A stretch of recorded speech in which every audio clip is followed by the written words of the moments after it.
Bangun-bangun terasa sangat perih di kedua sikuku. Aku terlempar jauh dari bis. Jeritan menyayat hati terdengar di sana sini. Travel Air hancur lebur. Semua penumpangnya meninggal. Begitu juga dengan penumpang bis SK. Banyak penumpangnya yang luka berat. Darah dan pecahan kaca berserakan di mana-mana. Bahkan ada sepotong tangan berlumur darah. Assalamualaikum semua. Oke guys, di video-video sebelumnya aku sering membuat video tutorial. Tetapi di video kali ini agak berbeda nih. Aku mau berbagi cerita dengan kalian. Aku mau bacain tweet horor ya dari salah satu pengguna Twitter. Oke, kemarin aku sudah lihat-lihat ya, sudah cari-cari gitu. Nah, aku nemuin nih yang menurut aku cukup menarik untuk dibacain. Oke, singkat cerita, langsung saja aku mau bacain. Sebelum lanjut nonton videonya, jangan lupa untuk klik tombol subscribe dan nyalain lonceng notifikasinya. Dan terima kasih untuk kalian yang sudah mengklik tombol subscribe. Langsung saja yuk, tonton videonya. Enjoy! Mungkin belum saatnya atau masih dalam lindungan Allah Subhanahu wa Ta'ala. Itu yang aku alami ketika lolos dari kecelakaan maut di daerah Kebak Ramat, Karanganyar, Jawa Tengah. Tahun 1999 sampai 2004, aku masih sering mondar-mandir Surabaya, Solo. Tugasku di Solo, sementara rumahku di Surabaya, menyebabkan hampir tiap 3-5 hari sekali aku naik bis jurusan Surabaya, Solo. Dari Surabaya biasanya aku berangkat pukul 2 pagi. Oh, jadi ini ceritanya, dia tuh rumahnya kan di Surabaya. Nah, punya tugas atau bekerja di Solo. Jadi dia menggunakan bis jurusan Surabaya Solo untuk sampai di daerah pekerjanya itu. Lanjut. Biasanya bis-bis Surabaya jam segitu betul-betul ngejos. Waktu tempuh yang normalnya 6-7 jam. Bisa diringkes tinggal 4 jaman. Sport jantung mesti, karena supirnya lebih suka tancap gas daripada nginjek rem. So, jadi supirnya tuh lebih suka ngebut-ngebut gitu untuk mempersingkat waktu yang dia tempuh. Sementara kalau dari Solo, aku milih pulang jam 10 malam. Sama-sama enak, tinggal tidur saja. Tahu-tahu sudah sampai terminal. Begitulah rutinitas yang aku alami waktu itu. Pukul 02.15, bis Patas SK jurusan Surabaya Jogja sudah meninggalkan terminal Bungur Asih. Penumpangnya tidak begitu banyak, cukup longgar. Malah mulai raya Klatek, bis sudah tancap gas terus. Aku milih duduk di belakang sopir, tempat duduk yang menurut naluriku lebih aman. Jadi dia tuh memilih duduk di belakang supir bis karena menurut insting dia atau menurut penalaran dia, di belakang supir itu tempatnya lebih aman. Karena berdasarkan statistik kecelakaan yang pernah aku baca, umumnya kecelakaan bis selalu memakan korban yang duduk di deretan sebelah kiri, sementara di deretan kanan lebih aman. Mungkin ini naluri seorang sopir ya, karena biasanya yang dimakan kan mesti kernetnya. Lepas dari rumah makan, aku mulai merasa agak ngantuk. Maklum, hampir 3 jam mata enggan dipejamkan. Tidak tahu kok malam itu susah tidur.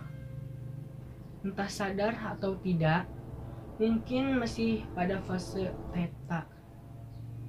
Aku melihat di kaca samping tempat dudukku, ada seorang perempuan cantik dengan rambut hitam panjang tersenyum kepadaku.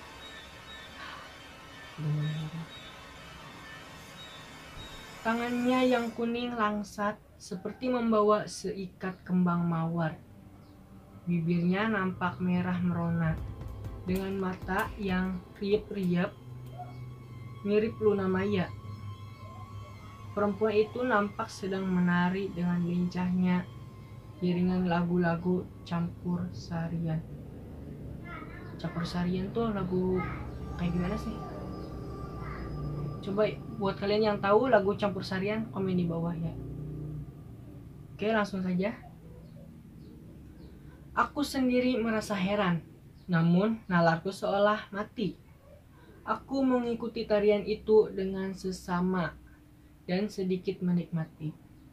Setelah selesai menari, perempuan itu seolah melayang dan sudah ada di sisiku.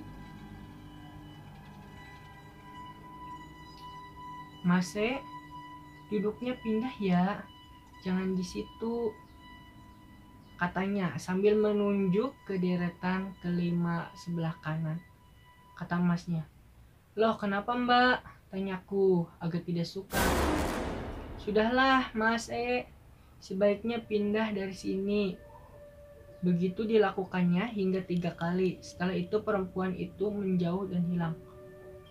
Jadi sosok perempuannya tiba-tiba ada di samping sebelah kiri ya, si masnya itu.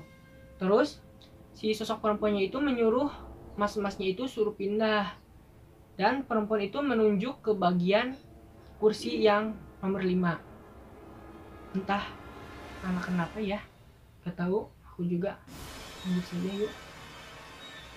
Agak geragapan, aku bangun bersamaan dengan bis yang tiba-tiba mengerem, berhenti untuk menaikkan penumpang. 2 orang penumpang naik, seorang ibu dengan anaknya. Anaknya ngotot minta duduk di belakang sopir karena khawatir mabuk, kata ibunya pada si masnya. Aku ngalah dan berdiri menuju bangku keempat sebelah kanan yang kosong. Dengan agak menggerutu, aku menduduki bangku itu. Bis kemudian berjalan lagi dengan kencang menembus kegelapan malam. Bis makin lama makin kencang. Ibu tadi berkali-kali mengingatkan sopir untuk berhati-hati, tapi sopir itu tetap cuek. Begitu memasuki daerah Kebak Kramat, bis oleng. Tiba-tiba brak, suara keras menghantam bis.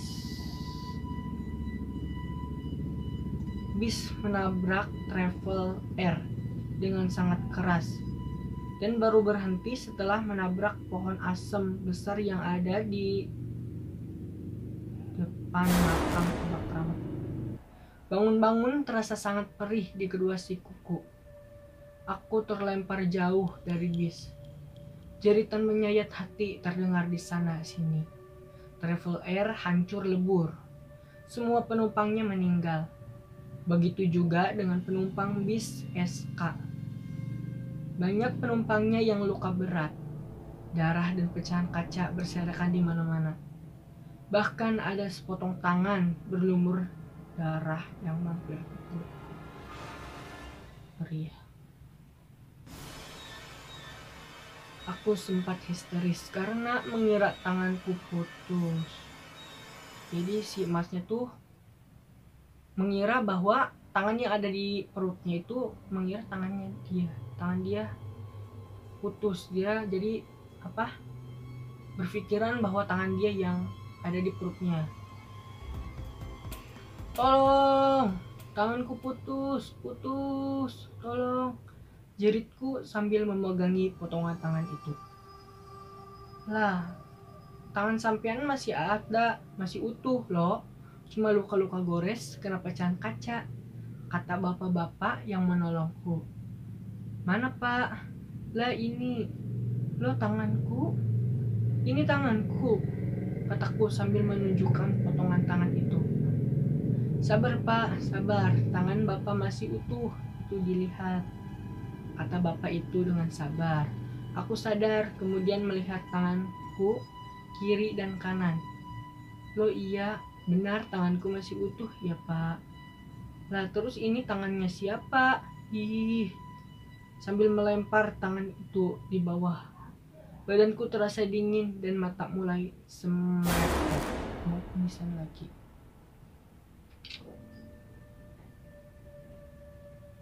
Aku kemudian dibawa ke pinggir di halaman sebuah warung soto. Dari tempat itu, aku baru bisa melihat dengan jelas dahsyatnya tabrakan itu. Banyak penumpang yang bergelimpangan, sebagian masih mengerang sakit, tapi sebagian lagi pingsan. Bahkan ada yang tidak ngukup alias meninggal. Jadi sebagian dari penumpangnya ada yang tidak kuat karena entah kena benturan atau kegencet ya atau apa, jadi akhirnya dia meninggal. Bisku sendiri hancur di bagian depan yang membuatku tambah bergidik. Ternyata sopir dan ibu serta anaknya yang duduk di belakangnya meninggal. Jenazahnya belum bisa dikeluarkan karena terjepit bangku dan pintu.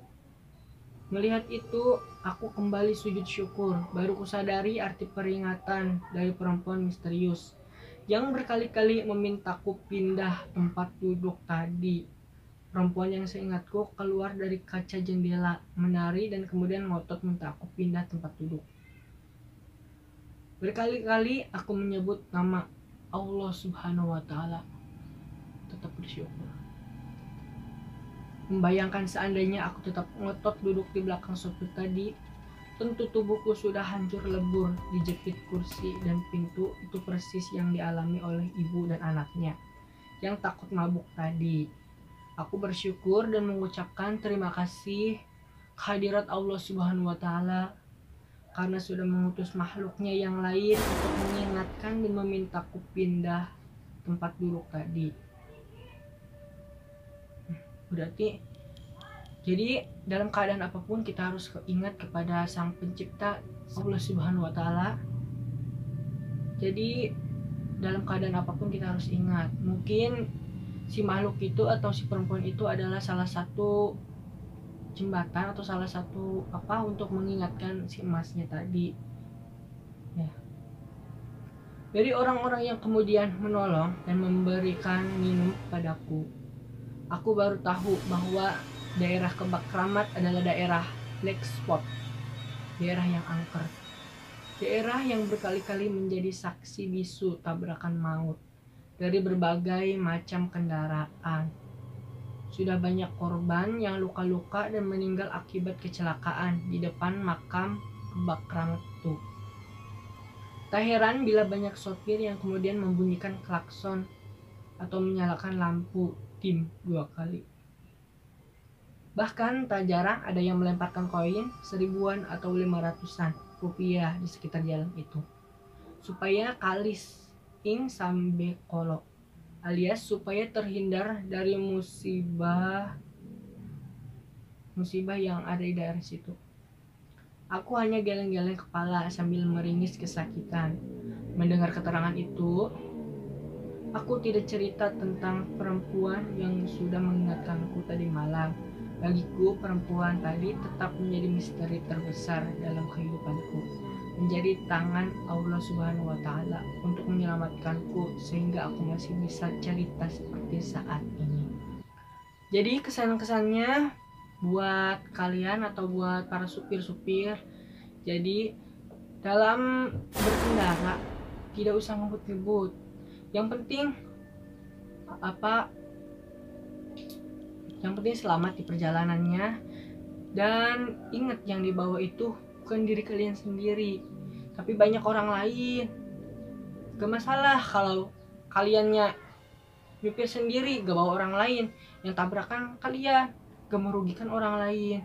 Kan itu mah dibawanya banyak orang lain di belakang penumpang. Jadi kalau kecelakaannya karena itu mah ya gak masalah ya. Karena apa? Ini kan karena sopirnya tadi udah diingatkan sama ibu-ibu, Mas jangan kenceng-kenceng. Kan udah diingatkan berkali-kali sama ibu-ibu, tapi supirnya malah itu utara ya. Harap ini jadi pelajaran untuk kita semua. See you the next video. Jangan lupa di like, comment, share, dan yang paling terpenting untuk membantu mengembangkan channel aku ini, jangan lupa untuk di klik tombol subscribe dan nyalain lonceng notifikasinya supaya teman-teman kalian juga pada nonton dan supaya cerita ini menjadi inspirasi untuk kita semua.